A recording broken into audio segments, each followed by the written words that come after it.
Subscribe करें और bell दबाएं ताकि कोई खबर रह न जाए।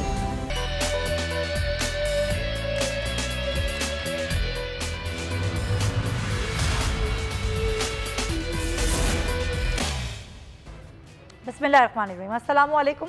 प्रोग्राम में मैं सुमैया रिजवान आपको वेलकम कहती हूँ। नाजरीन, खबर आई और हुकूमत ने यह फैसला किया है कि हुदैबिया पेपर मिल केस, जो कि एक पुराना केस है, उसकी असर नौ तफ्तीश करने का हुकूमत ने फैसला कर लिया। नए सिरे से तफ्तीश होगी, नए सिरे से ये केस दाखिल किया जाएगा और इससे इस केस के वारिसदार से रुजू किया जाएगा। जो कानूनी माहिरीन हैं हुकूमत के, वो इस पर काम कर रहे हैं। ये हुदैबिया पेपर मिल केस क्या है और इसको क्या वाकई खोला जा सकता है, आज मैं प्रोग्राम का आगाज़ इसी मौजू से करूँगी। तो हुकूमत जिसने हुदैबिया पेपर मिल केस को नए सिरे से तफ्तीश करने का फ़ैसला किया है और हुकूमत ने इदारों को दोबारा तफ्तीश की हिदायत भी इस हवाले से कर दी है। जो तरीक़ाकार हुदैबिया में पैसे बाहर भेजने के लिए इस्तेमाल हुआ, उसी को बाद में हर केस में अपनाया गया। हुकूमत का कहना है, और ख़ासतौर पर जो वफाकी वज़ीर इत्तलात हैं फवाद चौधरी, उन्होंने कहा कि ये जो कहानी है ये है तकरीबन 1042 मिलियन की कहानी है और ये एक फ्रॉड की कहानी है। ये केस जो बनता है ये यानी कि पानामा से भी बड़ा केस है। वो ये कह रहे हैं कि पानामा से भी बड़ा केस जो है वो बन सकता है। जब नैब ने हुदैबिया पेपर मिल्स के ख़िलाफ़ रेफरेंस दायर किया, इसकी इब्तिदा 2000 यानी कि सन 2000 में हुई। हुदैबिया रेफरेंस इस साल 2000 साबिक़ वज़ीर ख़ज़ाना इसाक डार की जानिब से मनी लॉन्ड्रिंग के एतराफ़ के बाद दायर किया गया। जाली अकाउंट के ज़रिए शरीफ ख़ानदान के लिए $1,84,00,000 के साबिक़ वज़ीर ख़ज़ाना इसाक डार ने किया और लगभग ये रकम उसकी बनती थी जिसमें मनी लॉन्ड्रिंग का एतराफ़ किया गया। साबिक़ वज़ीर ख़ज़ाना इसाक डार ने बयान दिया और बाद में उन्होंने कहा कि ये बयान जो उन्होंने दिया वो दबाव में दिया और बाद में उन्होंने बयान वापस ले लिया। फवाद चौधरी का कहना था कि साल 2000 में जब नैब ने केस की निशानदही की तो शरीफ फैमिली डील करके सऊदी अरब चली गई। उन्होंने कहा कि 2008-9 में दोबारा ये मामला उठाया गया और पीपल्स पार्टी और नून लीग ने आपस में मुकमुका किया और उस केस को फिर रुकवा दिया गया। उसके बाद इस मामले को लाहौर हाई कोर्ट ले जाया गया। लाहौर हाई कोर्ट के रावलपिंडी बेंच ने अक्टूबर 2011 में नैब को इस रेफरेंस पर मजीद कार्रवाई से रोक दिया। सबूत ना होने की बुनियाद पर लाहौर हाई कोर्ट ने 2014 में इस केस को खारिज कर दिया। हुदैबिया पेपर मिल के मुकदमे में हाई कोर्ट के फैसले के खिलाफ सुप्रीम कोर्ट में केस दोबारा नैब ने खोलने की अपील दायर की, जिसे बाद में सुप्रीम कोर्ट ने मुस्तरद कर दिया। आला अदलिया जो नैब की जानिब सुप्रीम कोर्ट के फैसले पर नज़रसानी की दरख्वास्त दायर की गई थी, उसके बाद 29 अक्टूबर 2018 को इस पर समाअत हुई। 3 रुकनी लार्जर बेंच ने इस पर समाअत की और ये कहा कि ये बताया जाए कि ये केस क्यों खोला जाए, और इस पर नहीं कुछ साबित कर सके जो कानूनी माहिरीन थे, जो वकला थे, तो उसके बाद उसको फिर मुस्तरद कर दिया गया।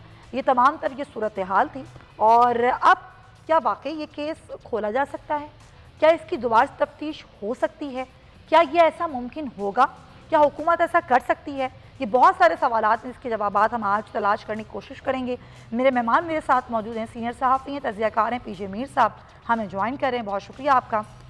पाकिस्तान मुस्लिम लीग नून से राना एहसान साहब हमारे साथ मौजूद हैं और शाइख उस्मानी साहब भी हमारे साथ, जस्टिस शाइख उस्मानी साहब हमारे कानून हमारे साथ मौजूद हैं। जस्टिस शाइख उस्मानी साहब हमारे साथ टेलीफोन लाइन पर मौजूद हैं। शाइख उस्मानी साहब, आपके वक्त का बहुत शुक्रिया। सर, मैं चाह रही थी कुछ कानूनी राय आपसे इस हवाले से मालूम करूं। कुछ हिस्ट्री मैंने बताई है, ज़ाहिर है आप मुझसे बेहतर जानते हैं। क्या हुदैबिया पेपर मिल, जिसको हुकूमत अब कह रही है कि हम असर नौ तफ्तीश करेंगे, ये केस ना सिर्फ खुलेगा बल्कि नए सिरे से तफ्तीश भी होगी, क्या ऐसा मुमकिन हो सकता है? देखिए, तफ्तीश तो आप जब मर्जी कर लें, उससे कोई प्रॉब्लम नहीं है। बात यह है कि क्या एक नया केस शुरू किया जा सकता है? सही। एक दफा जब उस केस का फैसला हो गया सुप्रीम कोर्ट के लेवल से और वहां पर रिव्यू पिटिशन भी जो है वो खारिज हो गई जी। तो उसके बाद फिर कोई नया केस नहीं शुरू हो सकता। सिर्फ तफ्तीश करने से तो आप जितना मर्जी तफ्तीश कर लें, वो तो हर सारा दिन तफ्तीश होती रहती है हर एक चीज की, उसमें कोई रुकावट नहीं है, लेकिन नया केस नहीं फाइल हो सकता। उसकी वजह मैं बताऊं आपको। ये जुडिशल प्रिंसिपल है, वो ये है कि जब एक फैसला फाइनल हो जाए तो उसको आप दोबारा रीओपन नहीं कर सकते। एक बड़ा फेमस अमेरिकन जज थे सुप्रीम कोर्ट के, उन्होंने बड़ा अच्छा कहा, इसको बड़े अच्छे तरीके से कहा उन्होंने ये कहा कि we are final not because we are infallible, we are infallible because we are final. ठीक, इसको अब अगर मैं आपके व्यूअर्स के लिए उर्दू में तर्जुमा करूं तो उसका मतलब ये हुआ, उन्होंने ये कहा कि हमारा फैसला हर्फ आखिर है, इस वजह से नहीं कि हम गलती करें, इस वजह से कि हम गलती कर ही नहीं सकते क्योंकि ये फाइनल है। सही। अच्छा शायक उस्मानी साहब, जब सुप्रीम कोर्ट ये फाइनल वर्डिक्ट दे चुकी है तो क्या फिर ये जो कार्रवाई अगर हुकूमत करने का सोच रही है तौहीन अदालत के जुमरे में भी आ सकती है?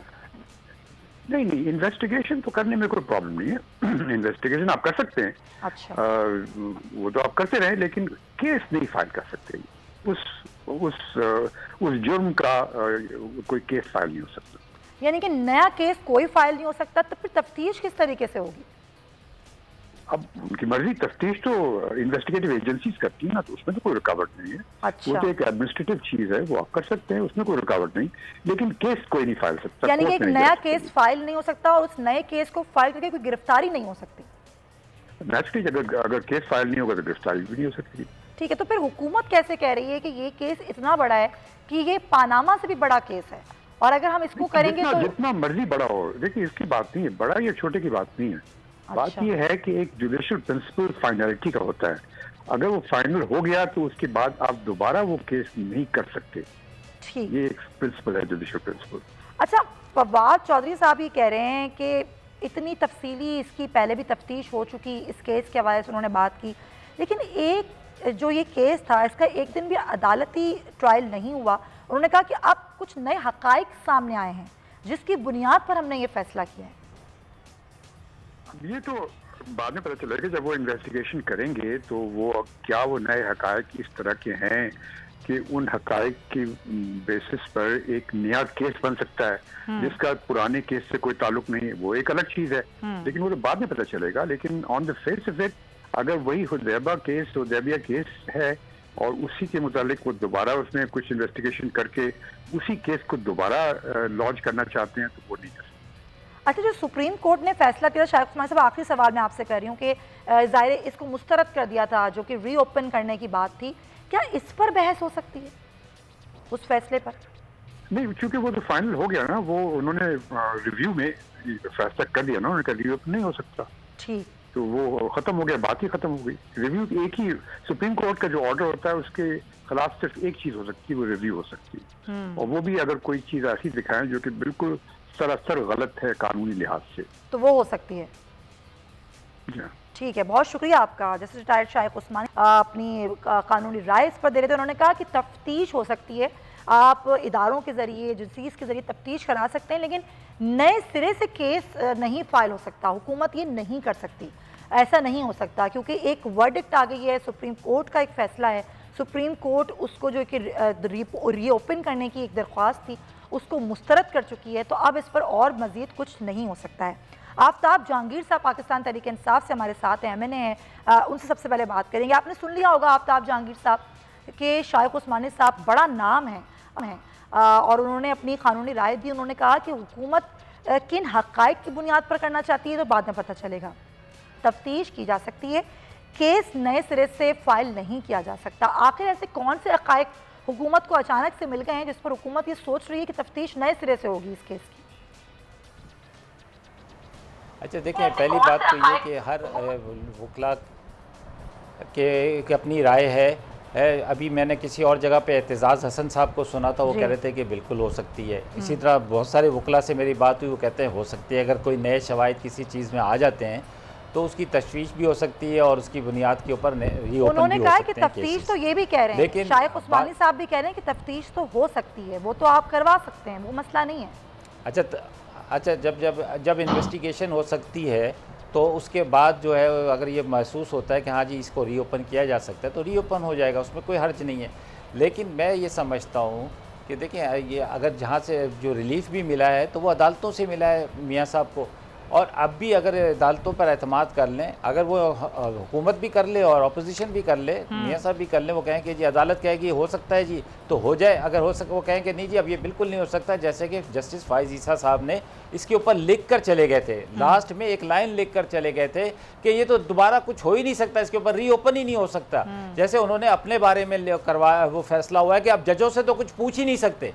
देखिए ये मेरी अब राय है, क्योंकि फैसला आ चुका है तो मैं अपनी राय देने का पाबंद हूँ, फैसला नहीं आता तो मैं नहीं देता राय। लेकिन ये कि आप देख ले वहाँ पर क्या हुआ अभी फाइज़ा केस में। इसी तरह देखिए मैं ये समझता हूँ कि हमें ओपन रहना चाहिए। अगर कहीं किसी के ऊपर कोई इल्ज़ामात हैं या कोई चीज़ साबित हो रही है तो वो अदालतों का काम है, वो साबित भी करे, और अगर कोई इल्ज़ाम है तो वहाँ से उसको अगर रिलीफ मिलना है तो वो अदालतों नहीं देना है। ये सवाल मेरा था नहीं, आपने जवाब दिया है ना, ठीक है आपका जवाब मैं मान लेती हूँ, लेकिन सवाल मेरा कुछ और था। मैं तो आपसे ये पूछना चाह रही थी कि अचानक से ऐसे कौन से हक़ाइक़ हुकूमत के सामने आ गए कि हुकूमत ये सोच रही है कि वो नए सिरे से इस पर इन्वेस्टिगेशन करेगी। अच्छा देखिए ये यकीनन जो इदारे हैं उनका काम है, मैं तो नहीं इन्वेस्टिगेट कर रहा है, जो काम कर रहे हैं, जो लोग हैं जिनके ज़िम्मे ये काम लगाया गया है कि जी जिस चीज़ के अगर उनके पास कोई नए ऐसे शवाहिद, स्ट्रॉन्ग शवाहिद आए हैं तो वो पेश कर दें। बल्कि मैं तो ये भी कहूँगा कि अदालत को ये कहूँगा कि शहजाद अकबर साहब को ही बुला लें और कहें कि जी आपने लिए, आप रोज़ रात को चैनल्स के ऊपर बैठकर ये बताते हैं तो आज हमें भी बता दें, हम आपसे एग्री करते हैं नहीं करते, ताकि ये केसेस जितने अदालतों का निज़ाम जितना तेज़ होगा, जितना स्पीडी होगा उतना लोगों को रिलीफ मिलेगा। सालों चलाने के बजाय, जैसे अभी आपने देखा 2 दिन पहले देखा कैसा ज़बरदस्त ऐसा निज़ाम हम चाहते हैं कि जी 3 दिन पहले टिकट खरीदें और पता हो कि इस दिन जो है 1 दिन में अप्लाई करें और उसी बिल्कुल, या आप हुकूमत में, और ये तो मैं तो चाहता हूँ कि उस चप्पल चोर को देखो, बात सुनो, मैं तो कहता हूँ छोटे चोर के लिए भी इसी तरह स्पीड हो, ये ना हो कि जब फैसले आते हैं तो पता चलता है वो तो मर चुका है, उसको बाइज्जत बरी किया है, समझे ना, उसको फांसी दे दी गई है, बाद में सुप्रीम कोर्ट ने कहता है वो बाइज्जत बरी। ये बात तो आप बिल्कुल सही कह रहे हैं। बहुत सारे ऑपोजिशन के लोगों के केसेस भी ऐसे हैं जिनकी जमानतें हो गई, अब तक नैब कुछ साबित ना कर सका, वो मुल्क से भी बाहर चले गए। कुछ लोग ऐसे हैं जिनकी गिरफ्तारी हुई है लेकिन अभी तक इन्वेस्टिगेशन आगे नहीं बढ़ सकी। तो बिल्कुल स्पीडी ट्रायल होना चाहिए। बहुत सारे केसेस ज़ेर इल्तिवा हैं, लेकिन ये निज़ाम ये भी आपने चेंज करना है, ये भी आपने जो अदालतों में अच्छा जो अदालतों में एग्रीमेंट करके जाएं उस पर भी पूरा अमल करना चाहिए, समझे ना, कि जी हम 8 हफ्ते में वापस आ जाएंगे तो अदालतों का एहतराम करना चाहिए। अदालतें तो आपका एहतराम कर रही हैं, आपको रिलीफ दे रही हैं, लेकिन आप अदालतों का एहतराम नहीं कर रहे हैं। ठीक है, राना अफजल साहब आप पर ये बात की है कि गारंटर थे शहबाज शरीफ साहब, मियाँ नवाज शरीफ साहब के, और मियाँ साहब को गए हुए अरसा हो गया, एक मोहलत थी, वो एक ज़ाहिर बात है मुजरिम है, उनको सज़ा याफ्ता मुजरिम है, उनको वापस आना था और आके उसके बाद जो है अदालतों का सामना करना था। खैर ऐसा नहीं हो पाया। अब जो गारंटर थे मियाँ शहबाज शरीफ साहब, उनको अदालत ने जो है वो कह दिया कि ठीक है आप 8 हफ्तों के लिए चले जाएं। गो के अभी एक प्रोसीजर है और हुकूमत अब तो खैर उस पर अपील भी जाने, ना सिर्फ हुकूमत बल्कि नैब जो है वो तैयारी कर रही है कि अब इस पर अपील दायर करेगी। खुद पाकिस्तान मुस्लिम लीग नून क्या सोचती है? जितने भी केसेस हैं, चाहे वो मुस्लिम लीग नून के खिलाफ हों, चाहे वो दीगर लोगों के खिलाफ हों, सबका स्पीडी ट्रायल होना चाहिए। और रिलीफ अगर आपको मिलता है तो फिर एक आम आदमी को भी रिलीफ मिलना चाहिए जो बीमार है या जिसको कोई कैंसर का मामला है, इसकी बहुत हालत ख़राब है, फिर सबको रिलीफ मिलना चाहिए। क्या ख्याल है आपका राना साहब? देखिए हमें कौन सा रिलीफ मिला है? आपने सजा याफ्ता ना होने के बावजूद हमजा शहबाज ने जो है वो 2 साल से ज्यादा सर आपको कौन सा रिलीफ नहीं मिला है? नहीं, एहसन इकबाल ने जेल काटी है, खाकान अब्बासी ने जेल काटी है, मिफ्ता इस्माइल ने जेल काटी है, क्या वो सजा याफ्ता लोग हैं? कोई भी इनमें से सजा याफ्ता नहीं है। जो राना मैं तो रिलीफ की बात कर रही हूँ, मैं तो इस पर आपकी बात को अग्री करती हूँ, मैं तो अग्री करती हूँ कि ये गलत है। हाँ। कौन सी रिलीफ की बात करी? ये अगर कोई शख्स बीमार है सर, उसको मुल्क से जाने का रिलीफ जो मिल रहा है, क्या वो एक आम आदमी को मिलता है? मैं ये सोच रही हूँ, ये पूछ रही हूँ। हमें कोई रिलीफ नहीं मिला। कोर्ट ने इजाजत दी, उनकी जब सेहतयाबी हो जाएगी वो अपनी सर्जरीज करा लेंगे, वो वापस आ जाएंगे। लेकिन सुमैया मैं यहाँ ये जरूर कहना चाहूंगा कि ये जो हुदैबिया का ये जो दोबारा मामला छेड़ रहे हैं, इससे मुस्लिम लीग नून सुर्खरू हो जाती है। क्योंकि ये जो विचारगी है हुकूमत की कि इनको और कुछ नहीं मिला। अब दोबारा ये पुराने बंद केसेस जो हाईएस्ट फोरम से पाकिस्तान के कोर्ट से, हाईएस्ट कोर्ट से जो है क्लोज हो चुके हैं, उनको ये दोबारा खोलना चाह रहे हैं और ये खोल नहीं पाएंगे क्योंकि लॉ या प्रिंसिपल ऑफ डबल जेपटी इन पे अप्लाई होता है। ये हाईएस्ट फोरम्स ने क्लोज कर दिए। तो इससे हुकूमत की बेचारगी, अच्छा, इनका ये मामला चले ठीक है, हम हुदैबिया पेपर मिल को अभी छोड़ देते हैं ना, अभी तो उस पर हकायक आएंगे, नए सिरे से इन्वेस्टिगेशन का हुकूमत सोच रही है। लेकिन जो मनी लॉन्ड्रिंग का केस है, 7 अरब रुपए की मनी लॉन्ड्रिंग एक बहुत बड़ा अमाउंट होता है। ये केस है जो कि चल रहा है, अभी इस पर फैसला नहीं आया। लेकिन अगर मियां नवाज शरीफ साहब की बात करें तो उन पर तो केस साबित हुआ, उनको हुकूमत ने मुजरिम करार दिया, अदालतों ने मुजरिम करार दिया और उनको सज़ा हुई। उसके बाद उन्होंने कहा कि मेरी तबीयत ख़राब है, फिर वो इलाज करवाने की गर्ज से मुल्क से बाहर गए और वो अब तक वापस नहीं आए। इस बात की गारंटी भी मियां शहबाज शरीफ साहब ने ली। इस सवाल का जवाब कौन देगा राना एहसान साहब? क्या मुस्लिम लीग नून देगी कि मियां साहब कब वापस आएंगे? और अगर मियां शहबाज शरीफ वापस चले गए तो फिर वो क्या वापस आएंगे या फिर वो भी वहीं रहेंगे? देखें, जो शहबाज शरीफ साहब है ना, उनके ऊपर कोई लीगल तौर पे या वो जो उन्होंने गारंटी भी दी थी उसके ऊपर ये शिक नहीं लिखी हुई थी कि वो मुल्क से बाहर हकलो नरकत नहीं कर सकते। वो अपनी हकलो नरकत कर सकते हैं, उनको कोई पाकिस्तान का जो कानून या है वो नहीं रोकता। इस वक्त वो ना सजा याफ्ता है, ना जो इन्वेस्टिगेशंस हैं उसके अंदर वो तावन कर रहे हैं। उनका रिकॉर्ड जो है उन्होंने कोर्ट को मुतमईन किया कि as per their old record वो सारी इन्वेस्टिगेशंस के साथ तावन कर रहे हैं। तो एक आम पाकिस्तानी होने के तहत वो अपनी जो है वो मुल्क से बाहर जा सकते हैं और वापस आ सकते हैं। इसके ऊपर तो कोई कदर नहीं, बल्कि ये लीगैलिटी है कि आपने उनको ब्लैक लिस्ट में डाला जो कि सिर्फ टेररिस्ट और एंटी स्टेट एलिमेंट्स के लिए होती है। एक तो बात ये तय हो गई। दूसरी चीज, आपने नवाज शरीफ साहब की बात की तो वो अपना इलाज कराने गए थे, कोर्ट ने उनको इजाजत दी, वो कोर्ट के कहने पे वहां गए और जब उनका इलाज हो जाएगा वो वापस आ जाएगा। वो कभी भी हो, जब भी हो, कितना भी अरसा लगे वो होगा, फिर वो आएंगे।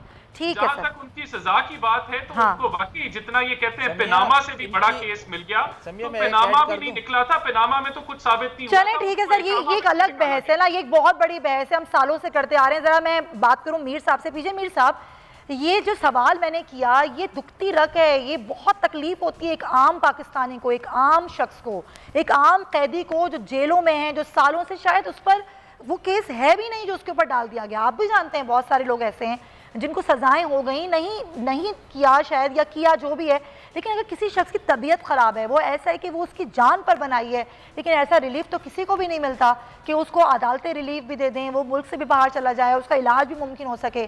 जाहिर है निज़ाम ताकतवर के लिए अलग है, कमज़ोर के लिए अलग है, अमीर के लिए अलग है, एक गरीब के लिए अलग है। एक तो ये मामला है, मैं चाहती हूँ उस पर आप कमेंट करें। दूसरा हुदैबिया पेपर, जिस पर ये हुकूमत कह रही है कि हम एक बिल्कुल नए अंदाज से, एक नए सिरे से इन्वेस्टिगेशन करेंगे, क्या हुकूमत वाकई कर सकती है? हुकूमत सिर्फ एक प्रेशर डालना चाहती है मुस्लिम लीग नून पर? आई थिंक जो पहला आपका सवाल है ये तो किसी को समझ नहीं आती। मैं तो शहबाज शरीफ के साथ वापस आया था जब ये एग्जाइल में थे, तो जब वापस आया तो ऑब्वियसली इनको कहा था कि ये एब्सकॉन्डर है, तो ही केम बैक। यहाँ जाते हैं तो आप इनको डिपोर्ट कर देते हैं। ये तो आपके अदालतों का हाल है। और भाई उस वक्त अदालतें सो रही थी जब वो अपने आप को प्रेजेंट करने आया था कि भाई तुम मेरा ट्रायल करो, आप उसको डिपोर्ट कर देते हो। एक दूसरा, फिर आप एक प्रेसिडेंट क्रिएट कर देते हो कि नवाज शरीफ को आप कन्विक्ट करके उसके बाद आप उसको बाहर जाने की इजाज़त दे देते हो। अभी आपने नवाज शरीफ को बाहर जाने दिया, शहबाज शरीफ वॉज द गारंटर, अब गारंटर को भी आप इजाज़त दे देते हो। तो मैं समझता हूँ इसमें देखिए जो भी आदमी होगा, वेदर ये गवर्नमेंट का हो या अपोजिशन का हो, हमने देखना है कि हमारे कोर्ट्स किस तरह उनका मोडस ऑपरेंडी क्या है। अब तो कोर्ट्स को आप क्वेश्चन भी नहीं कर सकते हो आफ्टर द फाइज़ा केस। उसको बिल्कुल वो सुप्रीम जुडिशल काउंसिल से भी अबाव है, ये फैक्ट ऑफ लाइफ है। अब द क्वेश्चन अराइजेज कि ये जो सारी हम डिबेट अभी कर रहे हैं, हुदैबिया में 15-20 साल से इस पर लगा हुआ हूँ। द क्वेश्चन इज आप एक्सपेडाइट करके केस को क्लोज तो करो ना। आप केस क्लोज करते नहीं हो, चलते रहते हो। आपने आसिफ जरदारी के साथ ये किया, 11 साल मर्डरर, डिकॉयट, एक्सटॉर्शनर, मनी लॉन्ड्रर, किडनैपर, हर चीज़ आपने तमगा लगा के उसके बाद सदर पाकिस्तान का आपने उनको एक मेडल दे दिया। तो हम अगर यही करते रहेंगे तो जो भी हो, गवर्नमेंट हो या अपोजिशन हो, आप इनका रोल रिवर्स भी कर दें, ये सब रोते रहेंगे। क्यों? क्योंकि अगर जस्टिस, जिस तरह आज प्राइम मिनिस्टर ने कहा कि देखो जस्टिस अपोजिशन हो या गवर्नमेंट हो, जिसके अंदर जो पकड़ा गया उसको जस्टिस होनी चाहिए और कोर्ट्स के आगे आप प्रेजेंट हो। लेकिन यहाँ सिस्टम और है ना। अब देखें ना, फॉर एग्जांपल शहबाज शरीफ की बात कर लें, अगर कोर्ट ने रिहा कर दिया है तो मैं समझता हूँ आउट ऑफ कर्टसी FIA को चाहिए था नोटिफाई कर दे कि जी अभी तक हमारे पास नोटिफिकेशन नहीं आई है, तो प्लीज़ मेहरबानी करके आप एयरपोर्ट पे मत आए। एक unnecessary embarrassment both for the opposition and for the government ये हो गई, क्योंकि at the end of the day government ने इजाजत नहीं दी है, ये कोर्ट्स ने दी है। तो हमने कोर्ट्स की इज्जत रखनी है, हमने कोर्ट्स को डिग्रेड नहीं करना। बिल्कुल आप तो सही ये कह जो रहे हैं। चीजें हैं इसी चीज के ऊपर हमारी सारी डिबेट जो है वो बिल्कुल उस पर बेस करती है, और ये नहीं होना चाहिए। देखो जो भी अकाउंटेबल है, अब क्या करते हैं, गवर्नमेंट का कोई बंदा हो या ऑपोजिशन को, उस पर कोई चार्ज लगता है, वो बाहर जाके अपनी खुली कचहरी लगा देता है, वो अपने आप को यही तो सारा निजाम है ना सर। आप ये इस निजाम को हुकूमत को तब्दील करना होगा, इसके लिए बड़ा वक्त चाहिए। हुकूमत को भी कंसिस्टेंसी के साथ इस पर काम करना होगा और अपोजिशन को भी करना होगा। भाई सिर्फ हुकूमत क्यों करे, सबको मिलकर करना। ले रही हूँ और ब्रेक के बाद ये हो सकता है, ये हो सकता है, बिल्कुल पीजे मीर साहब, ये हो सकता है, इस पर हम ये डिबेटेबल भी है, इस पर काम भी हो सकता है। ब्रेक हम लेंगे, वापस आएंगे तो कोरोना वैक्सीन के हवाले से और जो कुछ फ़लस्तीन में जुल्म सितम हो रहा है उसमें पाकिस्तान और दीगर मुस्लिम उम्मा क्या कर रहे हैं और हम लोग क्या कर सकते हैं, इस पर बात करेंगे इस ब्रेक के बाद।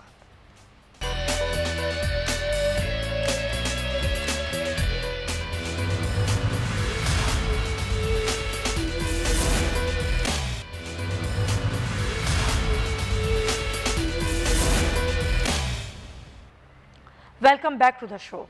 मस्जिद अक्सा 27वीं शब जहां पर नमाज अदा की जा रही थी, तरावियां अदा की जा रही थी, जहां पर इजरायली फ़ौज ने उन निहत्ते मुसलमानों पर ना सिर्फ तशद्दुद किया बल्कि वहां शेलिंग की, बम फेंके। इतना जुल्म के आसमान ज़मीन सब कांप उठे। मासूम बच्चों को भी ना बख्शा गया। और अब जो ताज़ा तरीन कार्रवाई है उसमें 24 अफराद जाँ बहक हो चुके हैं, जिनमें मासूम 9 बच्चे भी हैं, 1 साल का बच्चा भी है। वो मासूम बच्चा, वो किसी को क्या कहता, जिसको तो कुछ बोलना भी नहीं आता, जिसे तो चलना भी नहीं आता। वो मस्जिद अक्सा जहाँ पर उसने सिर्फ और सिर्फ अपने बाबा के साथ जाके नमाज तरावी ही पढ़नी थी। वो छोटा 7 साल का बच्चा, उसको नहीं मालूम यहाँ पे क्या हो रहा है, यहाँ पे हम पे क्यों फायरिंग की जाती है, हमें क्यों मारा जाता है, हमारा कसूर क्या है। ना हमारे हाथ में कोई गन है, ना ही कोई बम, ना ही हमारे पास कोई डंडा है जो हम इनको मार रहे हैं। ये इजरायली फौजी हमें क्यों मारते हैं। हर बच्चा, मासूम बच्चा जिसके जख्म है, जिसका जिस्म, वो पूछ रहा है कि आखिर हमें मारने की वजह क्या है। पूरी दुनिया कांप उठती है, लेकिन नहीं कांपा तो इजराइल नहीं कांपा, उनके हाथ नहीं कांपे, उनकी फौजों के हाथ नहीं कांपे। इन मासूमों पर बमबारी करते हुए उनको एक दफ़ा भी, ज़रा सा भी रहम नहीं आता। हमारी मुस्लिम उम्मा का इस पे क्या किरदार है। इजरायली फ़ौजी जो कि अंधाधुंध फायरिंग कर रहे हैं, शेलिंग कर रहे हैं, बमबारी कर रहे हैं, और सिर्फ जुर्म ये है कि मस्जिद अक्सा में उन मुसलमानों का रास्ता रोका जा सके। उसके बाद ये टोला, ये सेहूरी टोला अहाता मस्जिद अक्सा का, वहाँ पर आग लगाकर जश्न मनाता है। जश्न किस चीज़ का? इन मासूम मुसलमानों को, इन निहत्ते मुसलमानों को मारने का जश्न। शहीद होने वालों में अब तक 24 अफराद हैं, जिनमें 9 बच्चे भी हैं। 700 फ़लस्तीनी इसमें ज़ख्मी हो चुके हैं और दोबारा से झड़पें जारी हैं। और ये झड़पें रमज़ान के महीने में हो रही हैं, नमाज तरावी के दौरान हो रही हैं। और जज्बा देखिए आप, उन फ़लस्तीनियों का जज्बा देखिए कि रोज़ उनको मारा जाता है, रोज़ उनको शहीद किया जाता है, लेकिन वो मस्जिद अक्सा का रास्ता नहीं जो है वो जाना छोड़ते, वहीं पर रह रहे हैं, वहीं पर पड़े हैं। वो कहते हैं मार दो हमें, लेकिन हम यहाँ से नहीं जाएंगे। रबड़ की गोलियाँ हों, स्टेन ग्रेनेड हों, दस्ती बम हो, शेलिंग हो, फायरिंग हो, हर तरह का जुल्म पर किया जा रहा है। अक़वाम मुत्तहिदा, अमरीका, पाकिस्तान, बरतानिया, तुर्की, सऊदी अरब, तमाम ममालिक जो हैं इस पर मज़म्मत भी कर रहे हैं और इस पर अपना इज़हार मज़म्मत भी और रोकने के हवाले से भी कहा जा रहा है। लेकिन क्या सिर्फ मज़म्मत ही काफ़ी होगी? हमारी मुस्लिम उम्मा इस पर क्या किरदार अदा कर सकती है? पाकिस्तान तो ये मामला उठा ही रहा है, चाहे वो मामला फ़लस्तीनियों का हो या फिर हमारे कश्मीरी बहन भाइयों का जिन पर जुल्म सितम हो रहा है। मैं चाहूँगी आफ्ताब जहांगीर साहब, जिस तरीके से आवाज़ उठा रहा है, जिस तरीके से हर फोरम पर बात कर रहा है हमारी हुकूमत, हमारे तमाम लोग, लेकिन हम इस पर कब कर क्या सकते हैं? ना सिर्फ OIC जो कि ज़ाहिर अभी फ़ाल नहीं है, उस तरीके से काम भी वहाँ पर नहीं हो रहा, खुद पाकिस्तान दीगर मुस्लिम उम्मा को साथ मिला के क्या कर सकता है, उस पर प्लानिंग क्या की जा रही है आप लोगों की जानिब से? सुमैया देखिए, जो जहाँ तक आवाज़ उठाने की बात है पाकिस्तान की, वो तो उठा रहा है, लेकिन मैं ये समझता हूँ कि वो भी काफ़ी नहीं है। सबसे पहले मैंने अभी अपने पार्लिमानी ग्रुप में भी ये बात की है, आपके प्रोग्राम के चैनल से तवज्जुह से भी ये बात कर रहा हूँ कि फ़ौरन जॉइंट सेशन बुलाना चाहिए सेनेट का और कौमी असम्बली का, और तमाम ममालिक, इस्लामी ममालिक के सुफरा को बुलाना चाहिए असम्बली के पार्लियामेंट के अंदर, और वहाँ पर एक जॉइंट करारदाद पेश की जाए जिससे मज़म्मती करारदाद के साथ साथ पूरे इसराइल की चीज़ों का बायकाट और जितने सख्त इक़दाम लिए जा सकते हैं वो लिए जाए, ताकि दुनिया को ये पता चले कि अब इनफ़ इज़ इनफ़। देखिए, ये बहुत बड़ी ज़्यादती है। अभी हमने पिछले दिनों आपने देखा होगा कि एक मंज़र हमारी रोडों के ऊपर आपने देखा कि एक आलिम को गिरफ्तार करने पर कितना बड़ा एक एहतजाज भी हुआ, सारा कुछ हुआ। मैं भी आशिक हूँ, मेरे माँ बाप कुर्बान, आपके आप सब, हम सब आशिक रसूल हैं। हमारे ईमान का तकाजा है कि हम अपने नबी से पाक से मोहब्बत करते हैं, उनसे इश्क करते हैं, हम सब कुछ कुर्बान करने के लिए तैयार हैं। लेकिन क्या हमारे मुसलमान भाइयों के साथ, हमारे किबला अव्वल के साथ अगर ये हो तो ये इस वक्त हमारा तकाजा कहाँ चला जाता है? आज हम ये क्यों नहीं ऐलान कर लेते कि जी हम मसनूआत का बाइकाट करेंगे, हम मुख्तलिफ मतलब इक़दाम, पूरे आलम इस्लाम को चाहिए ये करना, ये सिर्फ पाकिस्तान की जिम्मेदारी नहीं है। इसलिए हम ये समझते हैं कि हमें अपना किरदार अदा करना चाहिए। बहसियत गवर्नमेंट तो अदा हो ही रही होगी, वो आप फ़ौरन उसके फोरम्स के ऊपर जो भी करते होंगे सफारती खारजी ताल्लुकात की बुनियाद पर, लेकिन बहसियत कौम को भी हमें जो एक आवाज़ बनकर उठना चाहिए। आज हमें फ़िक्र है कि हमारे कारोबार क्यों नहीं खुल रहे, हमें शेल्टर क्यों नहीं खोलने दिया जा रहा शटर, कि जी हमारा कारोबार वहाँ जहाँ पर लोग शहीद हो रहे हैं, जो वहाँ पर उनको फ़िक्र है कि हमारी नमाजें, उन्हें रोका जा रहा है, वो नमाज़ पढ़ने के लिए जा रहे हैं। जो अभी आपने बात की, आपने यकीन करें मेरी दिल की आवाज़ बनी आप है। मैं ये कल से जब से 3-4 दिन से ये मैं मनाजिर देख रहा हूँ, तो मैं बार बार कह रहा हूँ कि भाई आप सेशन बुलाओ, आप जॉइंट सेशन बुलाओ, और बुलाने के बाद तमाम उनको बुलाने के बाद आप जो है एक रेजोल्यूशन पास करो कि जी आज के बाद हम कोई भी मसनूआत जो है उनकी भी, इसराइल की भी और इसराइल के हमायतियों की भी इस्तेमाल नहीं करेंगे। कम से कम कुछ तो हम अपना हिस्सा डालें, समझे ना। इतनी बाबरकत रातें, अल्लाह से दुआ भी मांगे, अपने किबला अव्वल के लिए दुआ मांगे। मुसलमान वहाँ जो हमारे बहन भाई शहीद हो रहे हैं, उनकी मुस्कुराहट देखकर ऐसा लगता है, हौसला मिलता है कि उन्हें गिरफ्तार किया जा रहा है और वो खातून जो है, वो बच्ची जो है वो मुस्कुरा रही है। उसके नज़दीक एक बड़ी काज है। हमारे पास हमारे मसाइल क्या हैं कि जी हमें जाने क्यों नहीं दिया जा रहा। अभी पीजे मीर साहब ने कहा, तो 2 घंटे पहले 2 नुमाइंदे गए थे एयरपोर्ट पर शहबाज शरीफ के, और उन्होंने बता दिया था कि आपको नहीं जाने दिया जाएगा। लेकिन मरियम और ताड़ और ये शहबाज शरीफ साहब गए ताकि हम 24 घंटे मीडिया में रहें, मीडिया दिखाता रहे कि हम एयरपोर्ट पे खड़े हुए हैं और हम बहस मुबाहिसा कर रहे हैं कि हमें जाने दिया जाए, जाने नहीं, जबकि उन्हें पता था कि नहीं जाने दिया जाएगा। लेकिन फ़लस्तीन के लिए पर कोई आवाज़ नहीं उठा रहा। आप सब अपने मसाइल के ऊपर बात कर रहे हैं। ये तो खैर बात सही है कि ये इस मामले पर, जहाँ पर ये एक ऐसा खुला जख्म है जो कि रस रहा है मुस्तकिल, ये कोई आज का मामला नहीं है फ़लस्तीन का, ये पुराना मामला है। एक ऐसा तनाज़ा है जो कि हल ही नहीं हो रहा। मजम्मतें भी होती हैं पूरी दुनिया से, तमाम तंजीमें, चाहे वो कोई भी हो, अक़वाम मुत्तहिदा हो, एमनेस्टी हो, तमाम लोग मजम्मती जो हैं वो मजम्मत ज़रूर करते हैं, कहते हैं ऐसा होना नहीं चाहिए, लेकिन इसके लिए कोई इक़दाम नहीं किए जाते। ये बड़ा अफसोस का मकाम है कि नस्ल कुशी की जा रही है, वहाँ के मासूम बच्चों को मारा जा रहा है, लेकिन एक आवाज़ नहीं उठती है। आज ज्वाइंट सेशन की बात करें, अना एहसान साहब, आफ्ताब जहांगीर साहब कहते हैं ज्वाइंट सेशन होना चाहिए और एक करारदाद मंजूर होनी चाहिए। ना सिर्फ ये, बल्कि मैं तो समझती हूँ हर शख्स को अपने तौर पर कहीं ना कहीं खड़े होकर इस पर बात करनी चाहिए, कहीं ना कहीं अपने आप को रजिस्टर करवाना चाहिए। आप लोग क्या समझते हैं, अपोजिशन का इसमें क्या किरदार होना चाहिए कि वो भी हुकूमत की हम आवाज़ हो और इस पर ना सिर्फ बात भी करें बल्कि बैठ के कोई काम भी करें? देखिए, मस्जिद अल अक्सा के ऊपर जो निहत्ते जो नमाजी थे उनके ऊपर हमला आवर होना, इससे हर मुसलमान का पूरी दुनिया के अंदर जो है उसका जो है वो दिल दुखा है। और हमें निहायत अफसोस है इजराइल के इस एग्रेसिव बिहेवियर के ऊपर।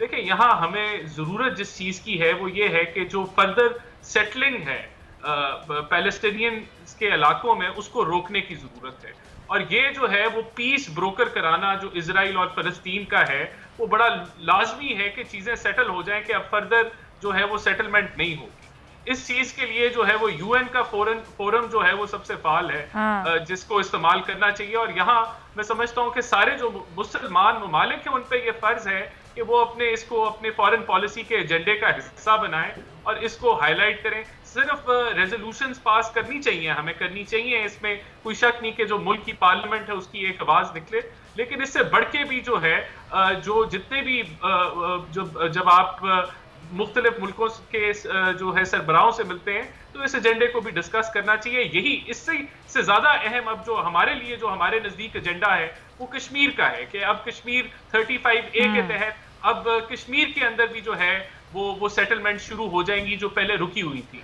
तो ये मामला जो है इसके ऊपर मैं समझता हूँ यकजहती होनी चाहिए, कौमी यकजहती होनी चाहिए, विद इन पार्टीज होनी चाहिए। लेकिन बदकिस्मती से आप ये देखें कि अभी जो ये नुमाइंदे PTI के हैं इन्होंने फिर ऑपोजिशन को इसके अंदर भी लताड़ दिया कि हमारी प्रायोरिटीज क्या हैं। भाई ये तो आपकी प्रायोरिटीज हैं कि आप ऑपोजिशन को रगड़ना चाह रहे हैं कोर्ट्स के ऑर्डर के बगैर। ये तो गवर्नमेंट की प्रायोरिटीज हैं कि वो मुझे ये लगता है कि इस मामले पर ना करें ये बहस। अभी ये जो मामला है बड़ा सेंसिटिव इशू है, इस पर कम से कम आप लोग मुत्तहिद हो, इस पर कम से कम बैठकर कोई मीटिंग कर लें, कोई बैठ जाएं, इस पर कोई आप लोग कोई लाहेअमल तरतीब दे रहे हैं कि हुकूमत के साथ है ऑपोजिशन इस मामले पर, चाहे वो मामला कश्मीर का हो या फलस्तीन का हो, यहाँ पर ऑपोजिशन और हुकूमत एक पेज पर है। कम से कम ये मैसेज तो आज आप लोग देना राना एहसान साहब।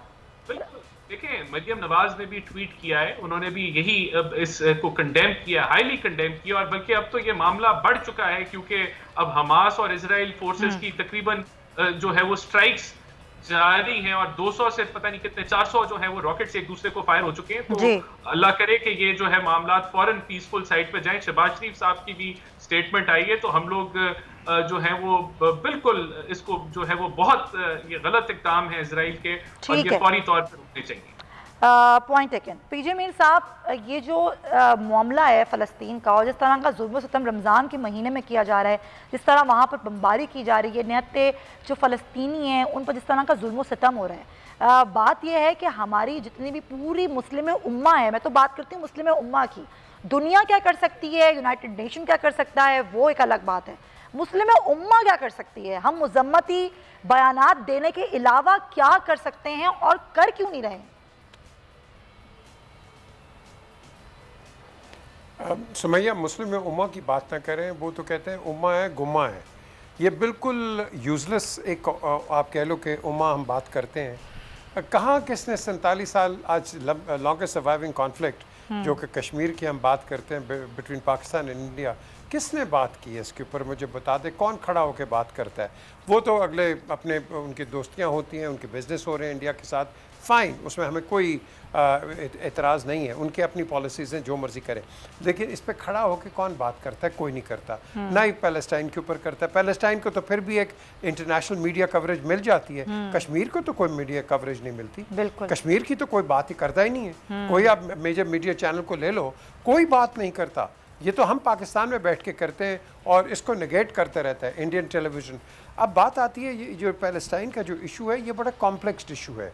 देखें, इसमें हमास को देखा जाता है एज ए मिलिटेंट ऑर्गेनाइजेशन, जिसको यासिर अराफात ने बहुत कोशिश की कि आप एक नेगोशिएटिंग टेबल पे आए और बातचीत करें। इसके अंदर आज जो हमारे गवर्नर हैं पंजाब के चौधरी सरवर, इनका एक बड़ा एक रोल रहा है यासिर अराफात के साथ, बड़ी मीडिएशन के अंदर और आप कह लो कि फिलैंथ्रोपी एंड फंड रेजिंग के अंदर। लेकिन वहाँ ये होता है, मैंने तो कवर किया ना पूरी वॉर 2006 के अंदर इसराइल में, और हमारे बाकी जर्नलिस्ट थे उन्होंने लेबनान के साथ किया। तो जब आप अपनी सिविलियन पॉपुलेशन पे आप गोलियां मारते हो या रॉकेट्स मारते हो, तो रिएक्शन उसका यही होता है जो आज हम देख रहे हैं। यही रिएक्शन हमारी पाकिस्तान आर्मी ने भी किया, जब एक वादी के अंदर से और एक आबादी के अंदर से आप गोलियां चलाओगे आर्मी के ऊपर, तो आर्मी वहाँ रिटेलिएट करती है, because that is seen as a force of enemy.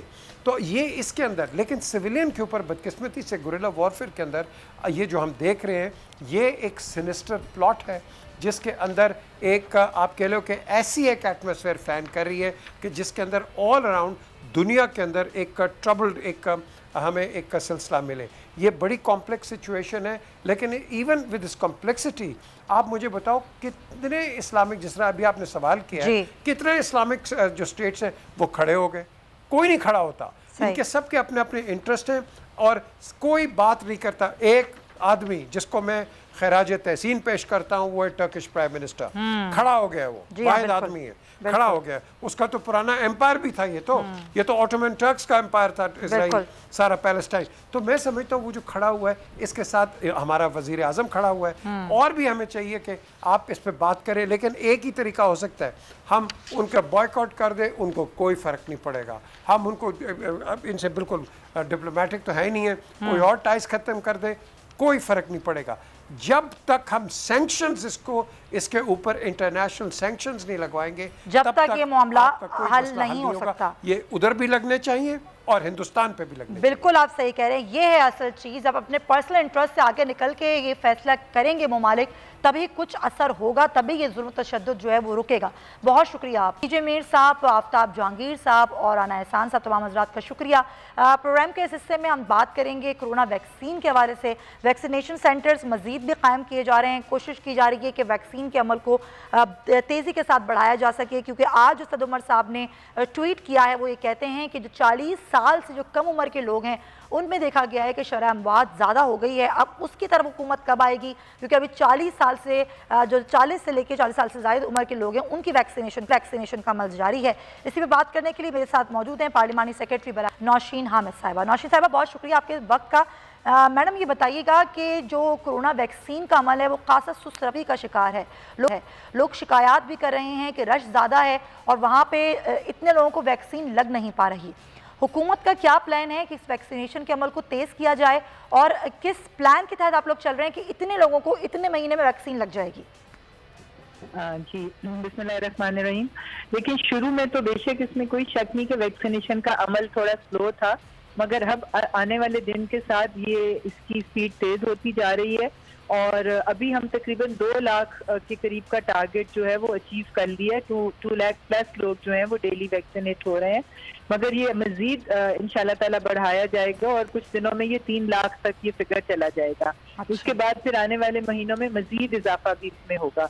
अभी ये जो 12 मई से अब जो 40 प्लस के वॉक इन वैक्सीनेशन खोल दी गई है कि अगर उनके पास 40 प्लस का आईडी कार्ड है तो वो जाके किसी भी सेंटर पे अपनी वैक्सीनेशन कर सकते हैं। इससे भी मैं समझती हूँ कि मजीद जो है वो तेजी आएगी।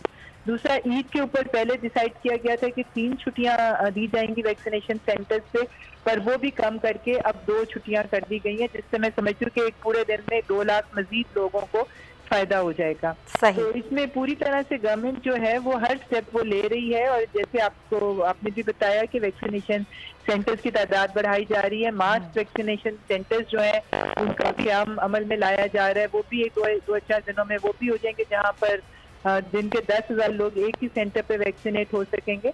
तो ये तमाम इकदाम लिए जा रहे हैं। पीछे से सप्लाई चेन जो है वैक्सीन की उसको इंश्योर किया गया है कि हमारे पास किसी स्टेज पे भी शॉर्टेज ना हो।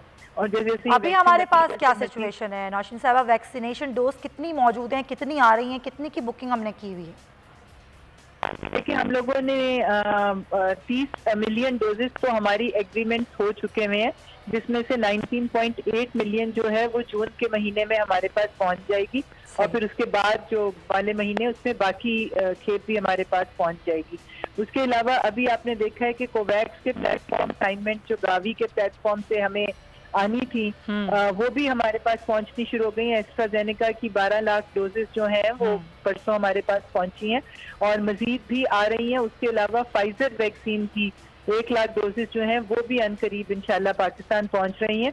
तो पाकिस्तान गवर्नमेंट इस वक्त हर एवेन्यू जो है वो यूज कर रही है, चाहे वो गावी का प्लेटफॉर्म हो, चाहे वो हमें कोई फ्रेंडली कंट्री से कोई डोनेशन मिल रही हो या हमें परचेज करनी हो। इस वक्त हम लोग 90% वैक्सीन जो है वो पाकिस्तान गवर्नमेंट परचेज कर रही है। अच्छा। और इंशाल्लाह नहीं होगी। और इसमें हम साइनोफार्म भी यूज कर रहे हैं, साइनोवैक भी यूज कर रहे हैं, कैंसिनो बायो की भी यूज हो रही है, एस्ट्राजेनेका भी यूज हो रही है और प्राइवेट सेक्टर को भी फैसिलिटेट किया गया है कि अगर वो मंगवाना चाहते हैं स्पुतनिक जो कि उन्होंने मंगाई थी तो वो भी उनको गवर्नमेंट पूरी तरह से फैसिलिटेट कर रही है। इसलिए मैं समझ रही हूँ कि अब हर तरफ से इंशाल्लाह वैक्सीन जो है वो आ रही है और इंशाल्लाह लोगों तक यानी कि ये बात जो कि एक र्यूमर भी फैला हुआ है, मैं र्यूमर इसलिए कह रही हूँ कि आपस में जो लोग इस तरह से बात कर रहे हैं कि शायद शॉर्टेज है वैक्सीन की, हुकूमत के पास इतनी वैक्सीन नहीं है, अगर हमने आज वैक्सीन नहीं लगवाई तो फिर शायद वैक्सीन ना मिले, तो ये गलत है र्यूमर, आप ये कहते हैं र्यूमर है ये? जी बिल्कुल ये गलत है। NCOC के पास डेली बेसिस के ऊपर ये तमाम डाटा जो है वो सामने आता है, डिस्कस होता है, उतने लोगों, इसीलिए स्टेप्स में रजिस्ट्रेशन खोली गई है कि किसी वक्त भी जो है वो शॉर्टेज ना हो। जब हम इंश्योर हमारे पास उस एज ब्रैकेट के लिए इनफ वैक्सीन है तो तब उनका एज ब्रैकेट के लिए वैक्सीनेशन खोली जाती है। सही। और अब ईद के फौरी बाद जिस तरह से 30+ के लोगों के लिए खुल जाएगी तो उनके लिए वाफिर मिकदार में वैक्सीन मौजूद है, इसीलिए उनके लिए खोला जा रहा है। क्योंकि आप जानती हैं कि 30+ लोगों की तादाद ज़्यादा है, वो ज़्यादा तादाद में है, तो इतनी वैक्सीन है कि उन सबको तेज़ी के साथ जो है वो लगाई जा सकती है, या फिर एक स्टेप बाय स्टेप आप लोग चलेंगे और उसमें एक आप लोगों ने एक टाइम लिमिट सेट की हुई है कि ये टाइम लिमिट है और उसमें 30+ कवर करना है? जी देखें, इसके लिए इसीलिए रजिस्ट्रेशन का अमल रखा है, क्योंकि अगर रजिस्ट्रेशन का अमल ना होता तो फिर चीज़ें हमारी वो उस प्लानिंग से हट सकती थी। मगर रजिस्ट्रेशन जब लोग कराते हैं तो हमारे पास एग्जैक्ट फिगर आ जाता है कि कितने लोग आने वाले दिनों में वैक्सीन लगवाना चाहते हैं। अच्छा। और उसको फिर इंश्योर किया जाता है कि वैक्सीन की शॉर्टेज किसी स्टेज पे ना आए। ये बहुत सिस्टमेटिक है और जो NIMS है, नेशनल इम्यूनाइजेशन मैनेजमेंट सिस्टम, वो एक बहुत इफेक्टिव और एक बहुत अच्छा सिस्टम है जिसमें हर चीज जो है वो नादरा के डेटा के साथ तब वो वैक्सीन यूज होती है, इसलिए शॉर्टेज का इस्तेमाल नहीं है। हाँ ये जरूर 2-1 रिपोर्ट्स आई है कि कुछ सेंटर से चूंकि ये ओपन कर दिया गया है कि जो जिस सेंटर पे चाहे जाके लगवा सकता है, तो उसकी वजह से कुछ सेंटर पे शॉर्टेज हुई थी, मगर फिर वो बाकी सेंटर से उसको रीलोकेट कर दिया गया था। अच्छा, एक्चुअली वैक्सीन की शॉर्टेज नहीं थी, उस सेंटर के ऊपर शॉर्ट हुई थी, तो वो फिर दूसरे सेंटर से वो शायद इसीलिए ये बात रोटेट हुई। लेकिन मैं बस आखिर में क्विकली नौशीन साहब आपसे एक चीज़ पूछना चाहती हूँ कि अभी पिछले महीने ये फिगर था कि 1% आबादी को पाकिस्तान की वैक्सीन लगी है, अब ये फिगर अपडेट होके कितना है, क्या फिगर्स हैं आपके पास, कितनी आबादी को अब तक वैक्सीन लग चुकी है? देखिए वैक्सीन जो है एक्चुअली पाकिस्तान की आबादी बहुत ज्यादा है। लोग कंपेयर करते हैं कि जैसे अब भूटान से कंपेयर कर रहे थे कि वहाँ जी 60% पॉपुलेशन को लग गई है, अब वहाँ की टोटल आबादी 7.5 लाख है। तो अगर उसमें से आप समझे कि अगर 5 लाख को लग गई तो आप कहेंगे कि जी 60% को लग गई। अब पाकिस्तान की 22 करोड़ की आबादी है, इसमें से हमने 7 करोड़ को इस साल के एंड तक 2021 के एंड तक टारगेट किया हुआ है। इतने लोगों को लग जाएगी तो एक हर्ड इम्यूनिटी हो जाती है जिससे फैलाव रुक जाता है। तो इंशाल्लाह पहला 7 करोड़ का टारगेट है, इंशाल्लाह इस साल के आखिर तक अभी उम्मीद है कि हम अचीव कर लेंगे। बहुत शुक्रिया आपका डॉक्टर नौशीन, आपके वक्त का बहुत शुक्रिया। 7 करोड़ ये है एक फिगर जिसको हुकूमत रीच करने की कोशिश करेगी। आप भी वैक्सीन लगवाएं और अपने आप को महफूज बनाएं। अल्लाह हाफिज।